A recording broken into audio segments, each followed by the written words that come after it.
अस्सलामुअलैकुम वरहमतुल्लाहि वबरकातुहू। दोस्तों, हज 2025 में जाने वाले हाजियों के लिए कुछ इम्पोर्टेंट अपडेट्स हैं मदीना शरीफ और मक्का शरीफ से। इस बारे में हम आज बात करेंगे इंशाअल्लाह। और साथ ही साथ आपको किस तरह की तैयारी करनी है मक्का और मदीना शरीफ के अंदर में, और वहाँ पे क्या इंतज़ामात है, इस बारे में भी आपको इंशाअल्लाह बताऊँगा मैं।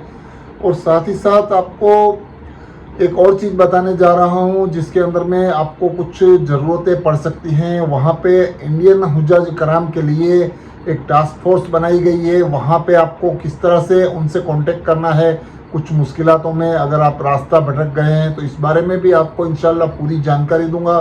तो बने रहिए मेरे साथ और देखिए पूरा वीडियो, तो सही जानकारी मिलेगी इंशाल्लाह। चलिए शुरू करते हैं आज का वीडियो।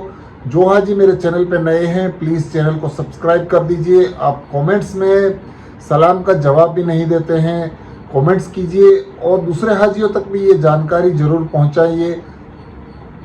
दोस्तों, हज 2025 में फ़्लाइटों का सिलसिला शुरू है जाने का, और डेली बहुत सारी फ़्लाइटें पूरे भारत से जाती हैं, जिसके अंदर में कल मंगलवार का दिन था और मंगल के दिन कुल 12 फ़्लाइटें पूरे ऑल ओवर इंडिया से जा चुकी हैं, जिसके अंदर में 3,399 हाजी मक्का और मदीना शरीफ पहुंचे हैं। अब तक कुल मिलाकर 29 अप्रैल से लेकर आज तक 143 फ़्लाइटों के जरिए 40,139 हाजी मक्का शरीफ और मदीना शरीफ पहुंच चुके हैं। और मक्का और मदीना शरीफ में अब तक कितने हाजी हैं इसकी डिटेल भी मैं आपको बता देता हूं। मदीना शरीफ के अंदर में अब तक 23,446 हाजी मौजूद हैं और मक्का शरीफ 16,672 हाजी पहुंच चुके हैं। तो इस पूरी डिटेल में आपको पता चलेगा कि अब तक फ़्लाइटों का सिलसिला कितना शुरू हो चुका है और कितनी फ़्लाइटें जा चुकी हैं, और अब तक कितने हाजी बाकी हैं फ़्लाइटों में जाने वाले, उनके लिए भी ये वीडियो बहुत मालूमाती है। और दूसरी चीज़ हम बात करें तो एक बहुत ही इम्पोर्टेंट मैसेज है हाजियों के लिए, जो हज कमेटी की तरफ से पूरे भारत वाले जितने भी हाजी हैं उनके लिए टास्क फोर्स की टीम बनाई गई है। 4 टीमों को 24 घंटे के लिए तैयार रखा गया है। अगर कोई हाजी हरम शरीफ में रास्ता भूल जाता है या किसी तरह की मुश्किलों में उनको रास्ता नहीं मिलता या कहीं भटक गया है, तो उसके लिए टास्क फोर्स टीम बनाई गई है, जिसके लिए हाजी वहाँ जाके अपना कांटेक्ट कर सकते हैं और अपने मालूमात, अपने बिल्डिंग की या तो अपने रास्तों की मालूमात भी कर सकते हैं। अगर आप रास्ता भटक गए हैं तो इन टास्क फोर्स का कांटेक्ट कीजिए। उनका एड्रेस मैं आपको बता देता हूं कि वो टास्क टीम कहाँ रहेगी। टास्क टीम जो है वो उनके 4 पॉइंट्स बनाए गए हैं, जिसके अंदर में किंग अब्दुल अजीज़ गेट के पास 3 नंबर हमाम के पास में ही एक चेक पोस्ट बनाई गई है। वहाँ पर ये टास्क फोर्स टीम रहेगी, उनसे आप कांटेक्ट कर सकते हैं। और दूसरी एक टीम आपको किंग फहद गेट नंबर 6 के पास मिलेगी। वहाँ पे भी ये टास्क फोर्स की टीम आपको कहीं पे भी आप रास्ता भटक गए हैं तो आपको वो रास्ता दिखाने में काम आएगी। और तीसरी टीम है वो सफ़ा मरवा की तरफ 24 घंटे रहती है, और एक और टीम बाबू सलाह के पास 24 घंटे रहती है। इस तरह से 4 टीमों को पूरे इंतजामात किए गए हैं। हाजियों को कुछ भी परेशानी या तो रास्ता भटक गए हैं तो इन टास्क फोर्स की टीम से आप कांटेक्ट कर सकते हैं। इनका पूरा जो पहरवास है वो आपको पीली कलर की कैप आपको दिखेगी, उसके अंदर में ये पूरे टास्क फोर्स को आप पहचान सकते हैं। इंडियन टास्क फोर्स है ये, उनसे आप रास्ता कायम कर सकते हैं और उनसे बातचीत करके आप अपना रास्ता भी पता कर सकते हैं।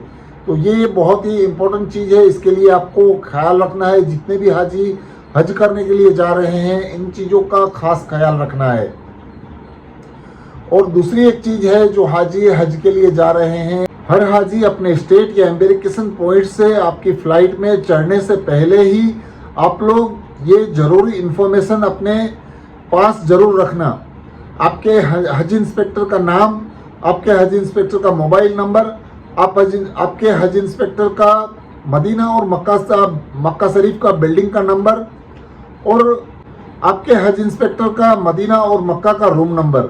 क्योंकि आप लोगों को मदीना और मक्का में आपको आपके लगेज के ताल्लुक से, एकोमोडेशन के ताल्लुक से, हाजियों के आईडी कार्ड या नुसुक कार्ड के ताल्लुक से, हेल्थ या तो किसी भी बीमारी की वजह से जो भी परेशानी आती है और प्रॉब्लम आता है, आप लोग फ़ौरन आपका हज इंस्पेक्टर को ही इन्फॉर्म करना होगा।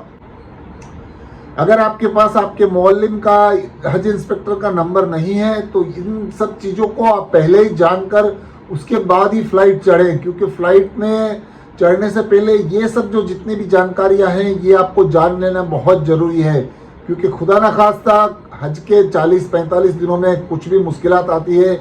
उसके लिए आपको हज कमेटी ने जो हज इंस्पेक्टर का इंतज़ाम किया है, जो पहले मौलिम कहा जाता था, अब उनका नाम बदल करके हज इंस्पेक्टर रखा गया है, तो उसको आपके पास उनकी पूरी डिटेल होनी चाहिए। तो ये खास ख्याल रखें, आपके हज कमेटी की तरफ से आपको ये हज इंस्पेक्टर दिया गया है, उसकी पूरी डिटेल आपके पास होनी चाहिए। और एक चीज़ मैंने पिछले वीडियो में भी बताया था, उस चीज़ का आप खास ख्याल रखें, जिसके अंदर में एक खास अहम ऐलान है। जो लोग हज वीज़ा पर आए हैं उनको मक्का के बाहर जाने की इजाज़त नहीं है, जैसे कि तैफ, जिद्दा, रियाद वगैरह जगहों पर आपको जाना नहीं है। ऐसी जगहों पर जाने से वीज़ा के कवायद के खिलाफ है।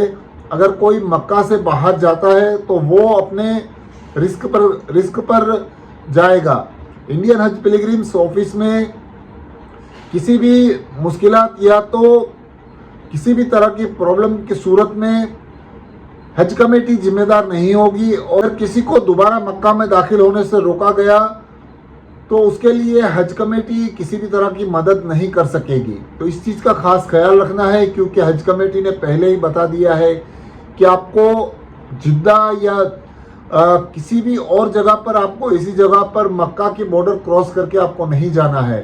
तो इस चीज़ का खास ख्याल रखें और हज से पहले बिल्कुल भी जाने की कोशिश ना करें ऐसी जगहों पर। तो दोस्तों यही था आज का वीडियो। अच्छा लगा है तो प्लीज़ चैनल को सब्सक्राइब कीजिए, लाइक कीजिए, शेयर कीजिए। अल्लाह हाफिज़।